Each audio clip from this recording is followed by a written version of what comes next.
I've been offline. I've been offline for nearly a week. My internet went down. And that's been, I can tell you, it's been a right old pain. The internet, apparently where I am, there was an outage on, I think Sunday it was.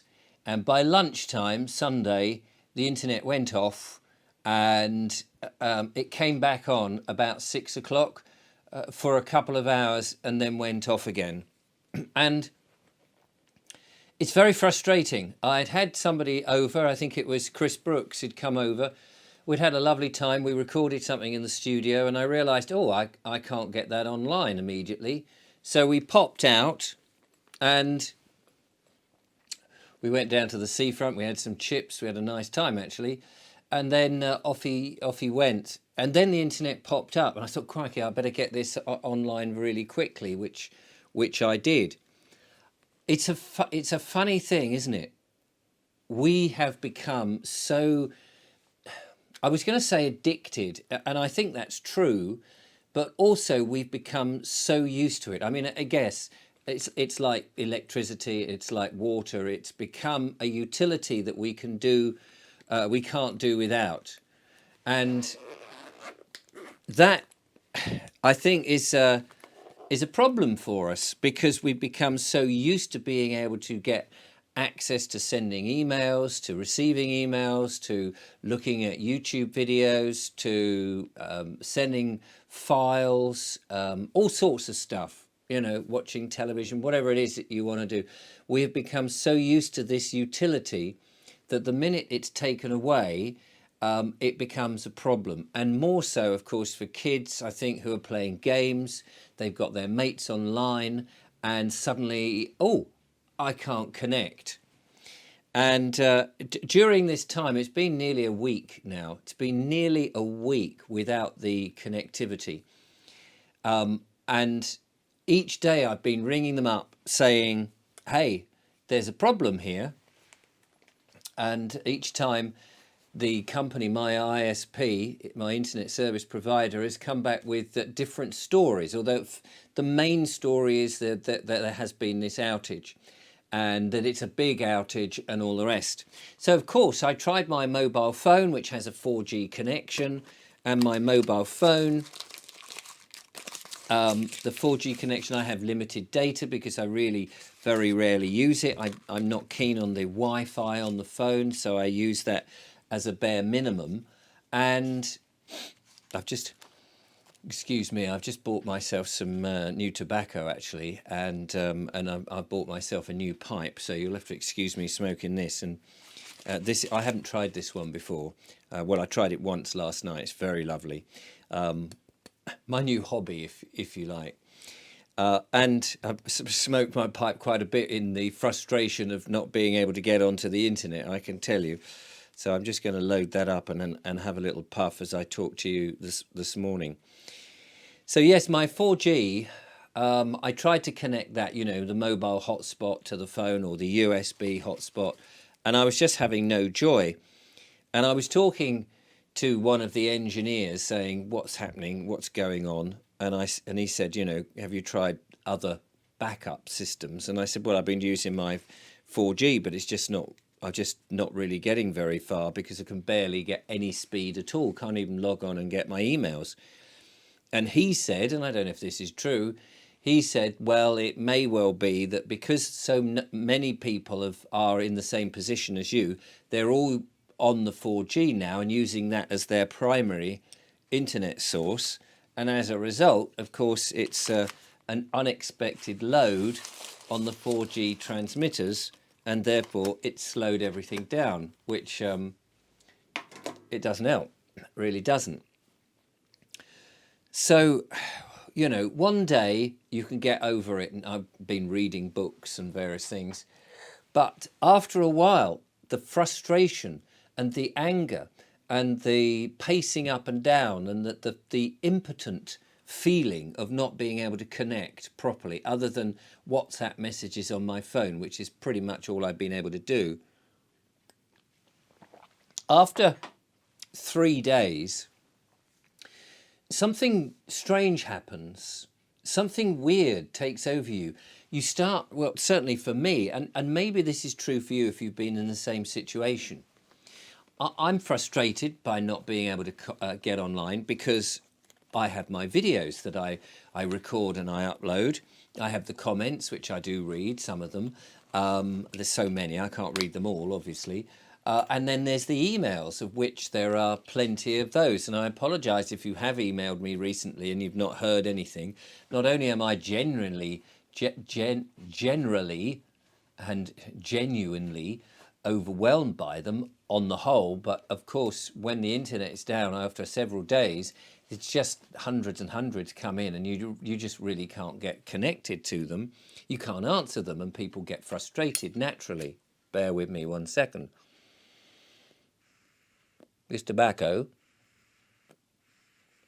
is called White Elephant, and I know that this is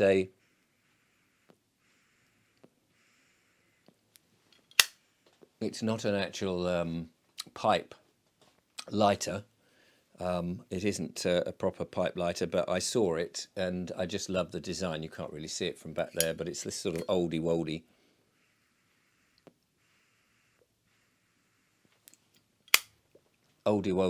design. I do love my pipe. I'm fairly new to it, but in times of stress, not that I get stressed very often, I'm usually a very jolly, chirpy chap, but when you're trying to do something like upload videos and so on, and have a YouTube presence as much as I can, seeing as they've banned me and demonetized me and, you know, various other things that all these things go on, you think, am I now being targeted? I actually don't think so, as much as many people say, oh, they're on to you, Richard, they're on to you. Something weird happens after a few days of not being able to get onto the thing that you normally do, whether that's trying to give up smoking, whether that's trying to give up coffee, whether that's, you know, changing a certain habit, or the addiction of getting online to the internet, because we're all very busy people and we like to be as connected as physically possible. What happens is, in the end, you realise there's nothing I can do. There's nothing I can do. So why worry? The first few days is you're like looking at the modem and you see the orange flashing light or the purple flashing light, depending on which modem you've got. And I've tried different modems on my system, and thanks very much for all the advice. But after a while, you start to think, actually, I can't do anything. So what's the point of getting frustrated and worried? And I've been catching up with my reading, and I've read a book. There's a video about it called The Plot by Nadine Dorris. I don't know whether I've put that out before this or after this, but I finished that, and it was a fascinating book, and I thought, well, that'll make an interesting monologue. I hope people will enjoy that, get something from it about behind the scenes in the government. I've been out for walks in the countryside because I've had to cancel, and I didn't want to cancel, the appointments, the interviews that I have all lined up ready on Zoom, and my 4G is nowhere near strong enough to give me a stable signal, and I can't link it to the studio one at the moment. It just had to be done. I just had to cancel them. Well, when you get to that point where you realise there is nothing else I can do, what's the point of being frustrated and angry and all those things? A change happens, and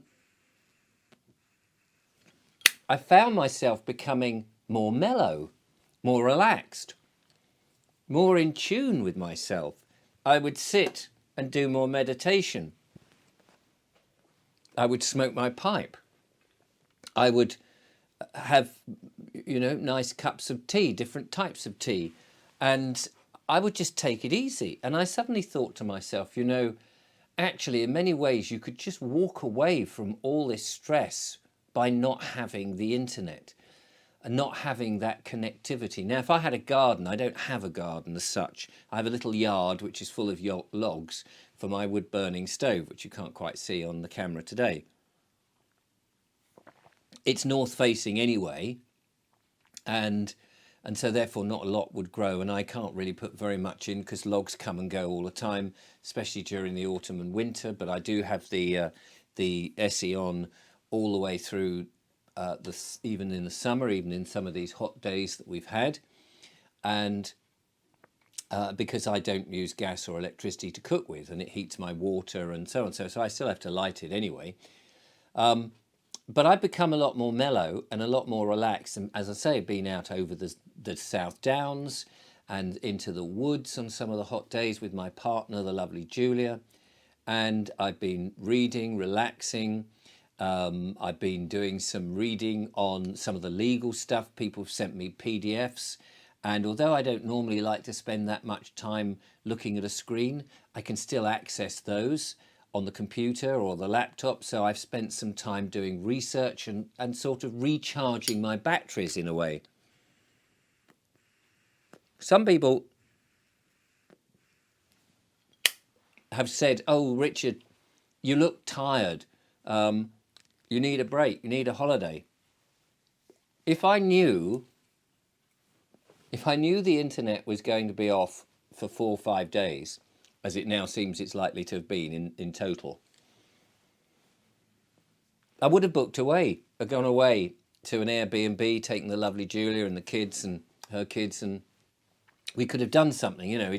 It's just this continual, is it going to be uploaded? Is it going to be fixed today? And can I start uploading my content? Well, a holiday would have been very nice. But even when I'm away on a holiday, I'm thinking, oh, maybe I could just quickly do a monologue or do a little piece to camera or do something. Actually, you sometimes need to have something absolutely stopped, like the internet broken, so that you, even if you're away, you couldn't think, oh, I'll just try and quickly do something. People are saying, oh, why don't you, ask your neighbour to borrow a bit of that, or go into one of these cafes that have the internet, or buy a little dongle, and all these sort of things. And yes, that's all possible. Of course, that's all possible, and that is one way of doing it. But it's not been very good for my interviews because you need a lock solid connection. And for the emails and things, yes, I could have done that. But all the time, every time I've spoken to my ISP, they say, oh, it'll be fixed today. It'll be fixed by 6 o'clock, or it'll be fixed by midnight. It isn't. The next day rolls on. Here we are. I'm recording this as it happens on a Thursday. And already the lovely Karen Dodd has said, are we able to do the lawful remedy this evening? And I'm saying I don't know, but I'll let you know by lunchtime, because if I haven't got connectivity by lunchtime, we better cancel it. We do it at 6 o'clock till 8 o'clock. So it just becomes a tedious thing of all this stress. But actually, it's given me a lot of thinking time, thinking about myself, about where I want to be, where I want to go, the situation in life, what we're doing. And so in some ways, what I'm trying to get to really in this monologue, and I don't know whether you've had the same sort of thing, is sometimes you have to say, look, what's the point in getting stressed and fighting for something which will be fixed in the short term? And what's the point of worrying and stressing yourself out? Take advantage of that downtime. Take advantage to do other things that you've always wanted to do. And when the time is right, when the universe has said, yeah, okay, we'll get you back online, it may be a bit annoying and frustrating to have to cancel people, but you can reschedule them. And if they're nice, kind, understanding people, they'll understand exactly where you are, and they'll be accommodating. So I think it is worth thinking. But by golly, this does tell you how dependent we are on the internet. And one of the things I've started to feel now is, if and when I have my own small holding, you just want to be able to grow your food, look after your animals, spend time outdoors, sort out your pots and growing your plants and feeding and watering and all of that. And just the internet And all of this screen stuff and Wi-Fi and connectivity and all of that, really, I don't want it. I really don't want it. It's taught me how artificial all of that life is. And the minute that I can get a little bit of land with the lovely Julia, you know, you just feel that the real world is there. You don't disconnect from the real world. Walking in the woods yesterday, as we did, in the coolness of these beautiful old woods with an old coppice of hazel, beautiful holly, some oak, and a magnificent beech tree. And you're there with this incredible nature in the middle of nowhere. Nobody else is there. And you just think, do you know, that is what being alive is to me. And all the thronging people and people on their phones and trying to communicate and trying to do business and working in the world of commerce. Do you know, I want to turn my back on all of that. It's an artificial world, and I just want to get back to the natural world, and I want to grow things, and I want to be. And in the evening, sitting, smoking my pipe, and cogitating like the old codger I've become is just a wonderful thing. Thank you for watching.